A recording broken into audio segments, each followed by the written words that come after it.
In this video, I'm going to show you guys why you should never use the eraser tool in Photoshop. So without further ado, let's get started. So let's say we want to get rid of this background. We don't have those special features like properties where you can just remove the background and all that. And you want to use the eraser tool. You go here, you can do eraser, or you can just hit E and that will give you the eraser tool right here. And let's say we're just, we're erasing and we're doing all this and it's great. We're erasing whatever we feel like, it's going good. It is what it is. And all of a sudden, you're like, you know what? I really did not mean to erase my nose. And I didn't want to do that. And can I get that back? Can I please get that back? I want my nose back. Well, yes, you can do Control Z to get your nose back. But let's say you ran out of undos and you go here to History, and not a thing that's available anymore. Like, it's not showing up, so you can never go back to it. You're kind of screwed. This is why you should not use the eraser tool. I'm gonna go back all the way, and let's say we were doing the same exact thing, but we were doing it with a layer mask.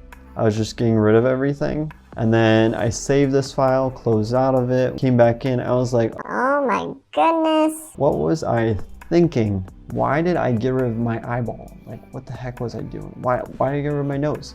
Why get rid of my other eye? Like, this is ridiculous. Well, not to worry. We have a layering mask, so we can easily add in these parts that we're missing. So if we just go back to this white brush, increase the size of it a bit, go over those parts, we now get all our image back. So with eraser, you don't get that luxury of going back and filling things back in of what the picture was. But with the masking tool, you can. So whenever you're trying to get rid of different parts of your image, always go with the masking option. The only reason why I could see maybe the eraser tool being helpful is if, let's say you create a new layer and then, you're just drawing whatever you want and you don't really care that you got rid of some of it like that. You just want to erase it. That's fine. But if you never want to have to worry about going back and getting something that was erased, always go with creating a mask in Photoshop. So I hope you guys found this tip on how to never use the eraser tool in Photoshop.